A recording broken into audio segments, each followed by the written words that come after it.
Good afternoon, everyone. I'm Lucy Roche and I'm a sustainability consultant at Turner & Townsend. We are joined today by Cara and Gabriella, also from TNT. The purpose of this event is going to be a retrofit information support and expertise event. So that stands for RISE, which is fully funded by the Department of Energy Security and Net Zero, delivered by Turner & Townsend. Thank you again for everyone who has joined. I will now hand over to Gabriella. Thank you for this. Hi, everyone. My name is Gabriella Mariniuk. I'm an associate director within Turner & Townsend Contract Services. I sit in the procurement team and I'm focused on sustainable procurement. And together with Cara, we're going to run through the material today and happy to answer all your questions. Cara, would you like to introduce yourself?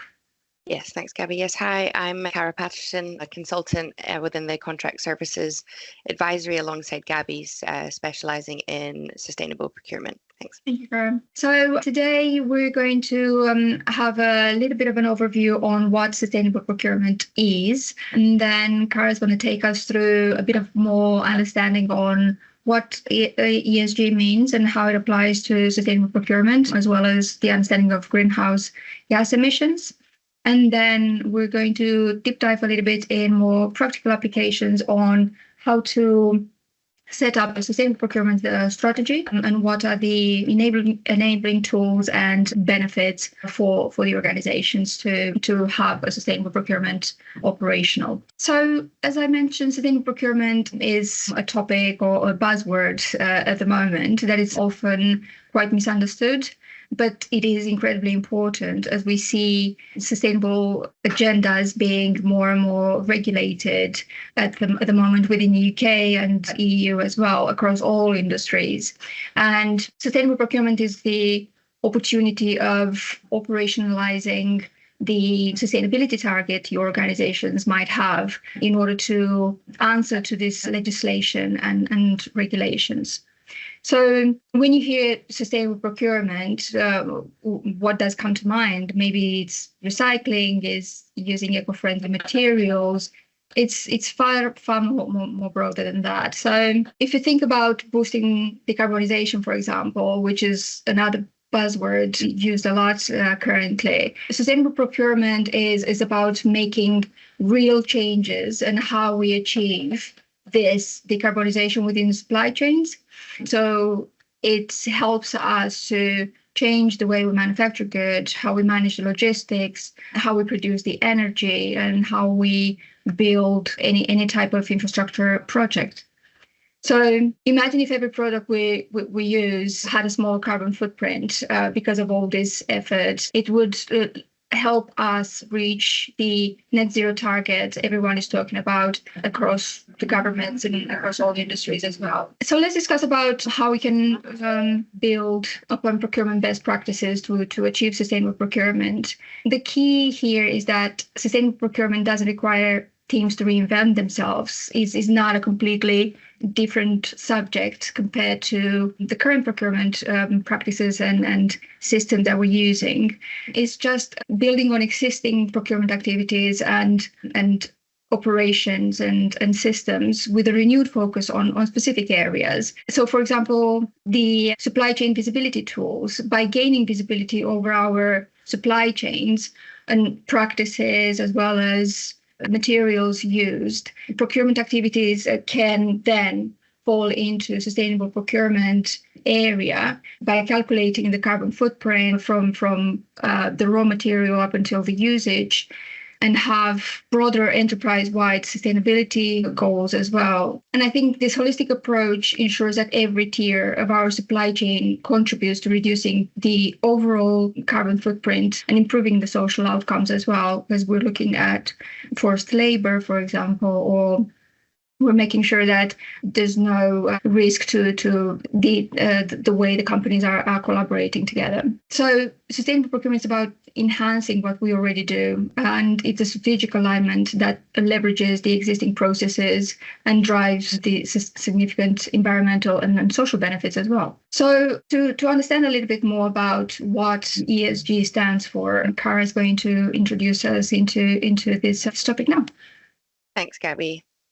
So The topic of sustainability has evolved really dramatically over the past 4 decades, so we thought it would be worthwhile to take a look at this evolution more closely. So if we look on the left-hand side here, starting back in the 1980s, we saw this rise of offshoring, and this was where companies began moving their production overseas to cut costs, often without considering the environmental and social impacts of doing so. In the 1990s, the focus shifted to concerns over sweatshops and human rights as a result of much of this offshoring. So some of you might remember the Nike sweatshop scandal that happened in the 90s, for example. But the poor working conditions in these offshore factories led to significant reputational damage for many brands, and this enabled a shift to the introduction or at least consideration of corporate social responsibility as companies began to realize the importance of their social impact. Moving into the 2000s, ESG monitoring was born, which is marking a significant shift from what has been seen in previous decades. Environmental concerns became much more prominent, and we started to see a greater emphasis on social value as well. And it was in this decade that the UK introduced the UK Climate Change Act of 2008, which has since set the intention for net zero for the country by 2050. The 2010s brought an increasing focus on the topic of sustainability, with the UK formally pledging towards the Paris Agreement and the Sustainable Development Goals, as well as the introduction of the Social Value Act and the release of ISO 2400, which outlines considerations for sustainable procurement best practice. And finally, over the last couple of years, we've been seeing more robust supply chain legislation and regulation, and a significant ramp up in social value initiatives too. Investors and supply chains are increasingly required to demonstrate their commitment to sustainability and regulation, and this is helping to enforce organizations both in the public and the private sector to adopt more responsible behaviors. Notable milestones have included the Modern Slavery Act and the Task Force on Climate-Related Financial Disclosures, or TCFD, which promotes transparency and accountability, as well as more recent releases in the UK public sector in terms of procurement guidance for both social value and carbon reduction as well. So this historical timeline shows how our understanding and practices around sustainability and social value have evolved, and highlights an increasing recognition that our actions today shape the future of both our planet and society. Next slide, please, Gabby. Thank you. So now let's talk a little bit about ESG, which is a term you might have heard of. So ESG stands for environmental, social, and governance, and it's a key terminology or acronym when talking about sustainability. Originally, the acronym came from socially responsible investing, but today it's used more as a cornerstone of sustainable practices more generally. So what exactly is ESG? So environmental, this focuses on how a company's operations affect the natural world. Think about reducing emissions, managing waste, and conserving resources. Social deals with the company's relationships with people, so the employees, customers, suppliers, and the broader community as well. It's about creating a positive social impact. And governance is all about how a company is run, so includes practices, controls, procedures that ensure decisions are ethical, transparent, and in compliance with the law. So essentially, ESG is about making sure that business actions and operations are sustainable, ethical, and responsible as well. Next slide, please, Gabby. Thank you. So now that we have a grasp on what ESG means, we can see how it applies more specifically to the housing and retrofit industry.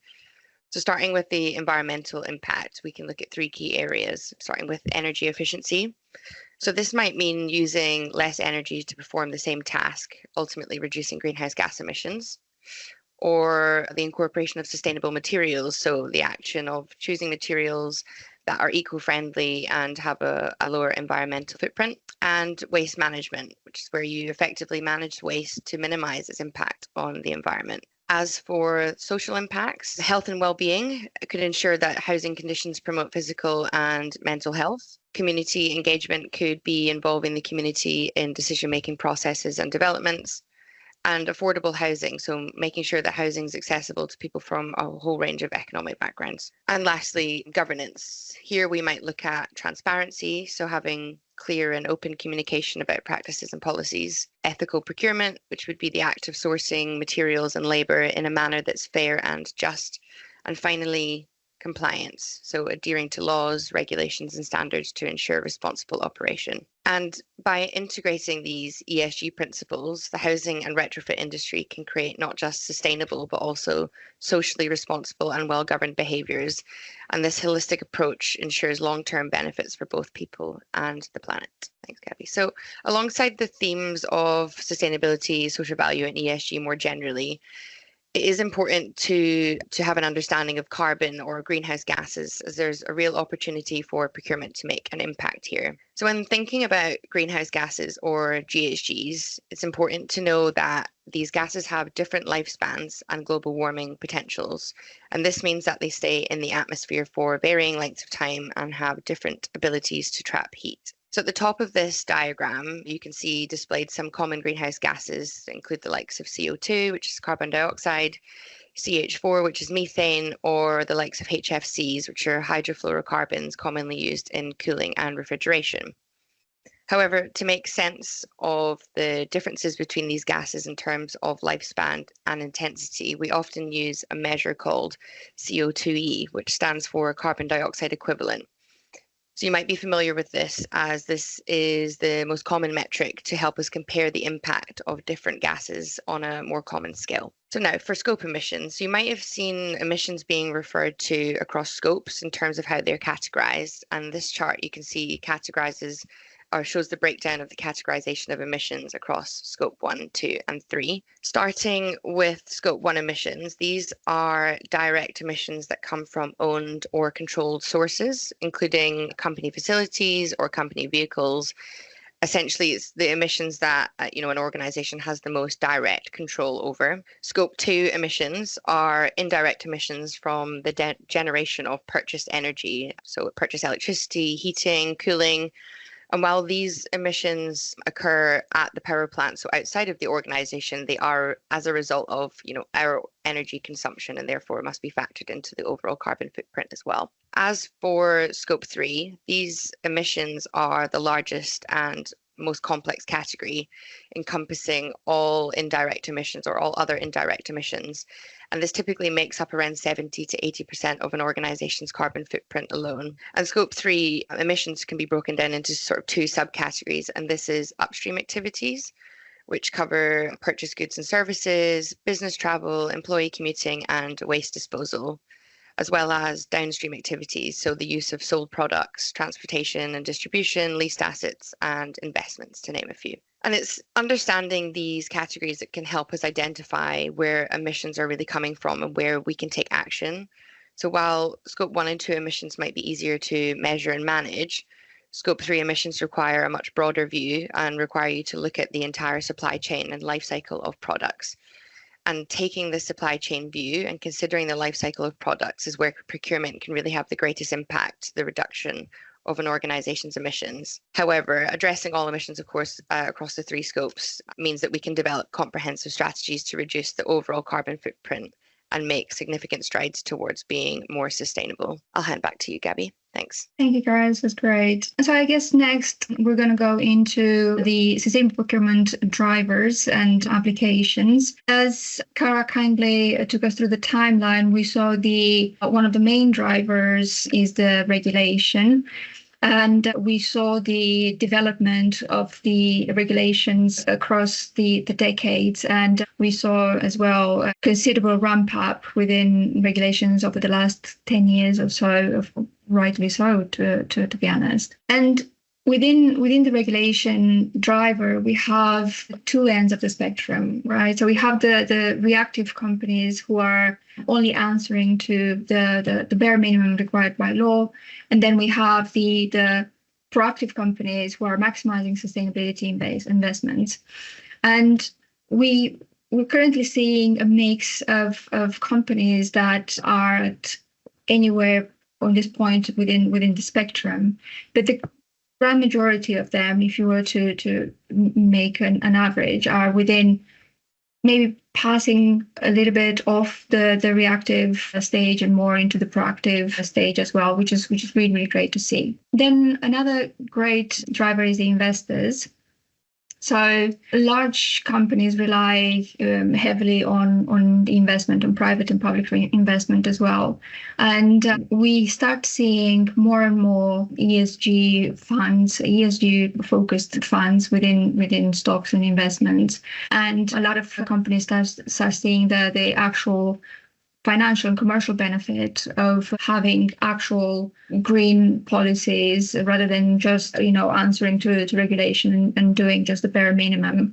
And so in order to maintain the cash flow and maintain the investments, a lot of companies making actual plans to implement these activities, and procurement is at the forefront of implementing and making those plans a reality. And then the third really important driver within sustainable procurement, the consumers.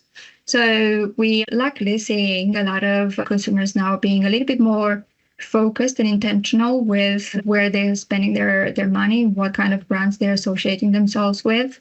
And also that's thanks to the media highlighting issues like Cara mentioned the Nike scandal with the sweatshops, or I think more recently we had in the news Zara and other brands that are coming a little bit into the fire because of not putting together the governance of their supply chain. So this is another very strong, powerful driver for the companies to implement real actionable sustainability matters. So of course you can't have sustainable operations without having an actual procurement strategy. So let's dive a little bit into how we get to craft a sustainable procurement strategy and how it supports our ESG goals, our organization's ESG goals. So first we have the strategy and governance. This is about making sure the procurement approach aligns with the enterprise-wide sustainability objectives. This integration is key to ensuring that every decision supports the organizational mission. Next, we have the enablers. So think of this as the tools and data that we need to make sustainable procurement happen. And this include analytics, supplier information, monitoring systems, everything that helps us track and manage our efforts effectively. Moving on to procurement execution and contract management. This is where the rubber meets the road, basically. It's all about putting the strategies into action, working with suppliers, managing the contracts, making sure sustainability criteria is consistently met, and collaborating with the suppliers in order to fix any potential gap that might be between our expectations and their capabilities. And finally, we have the benefits realization. So a strong sustainable procurement strategy isn't just good for the planet, it delivers real, tangible commercial benefits. So this means financial gains as well as better environmental income. It means improved social impact as well as contributing to the wider ESG goals. So by focusing on all these four pillars, we can create a procurement strategy that truly drives sustainability and supports our company's long-term objectives. As we've mentioned before, everything we do within decarbonizing our operations sits within supply chain. So let's focus on the practical application of our sustainable procurement strategy within the supply chain. This diagram, for example, illustrates a typical supply chain for a cement supplier.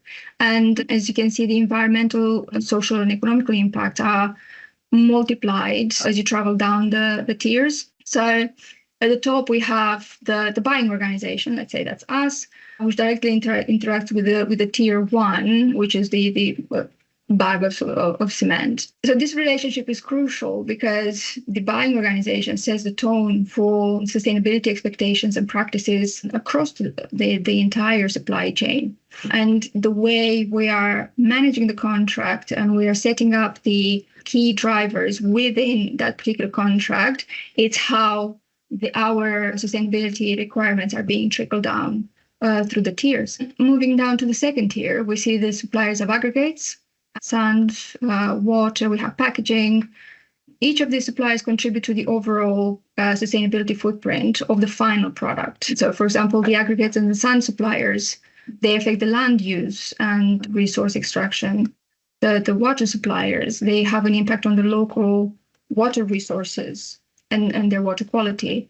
We have the packaging suppliers, they need to consider the materials and the waste management, etc. And then we have the third tier, where we have a much more diverse area of suppliers like limestone, energy, chalk, chemicals, etc. So each one of these have a link into their local impact. So, for example, the chemical suppliers, they must manage the hazardous materials responsibly. The energy suppliers, again, they play a critical role in emissions and the resources across the entire product life cycle. So understanding this layered structure, emphasizing why it's so critical to embed sustainability across all tiers of the supply chain.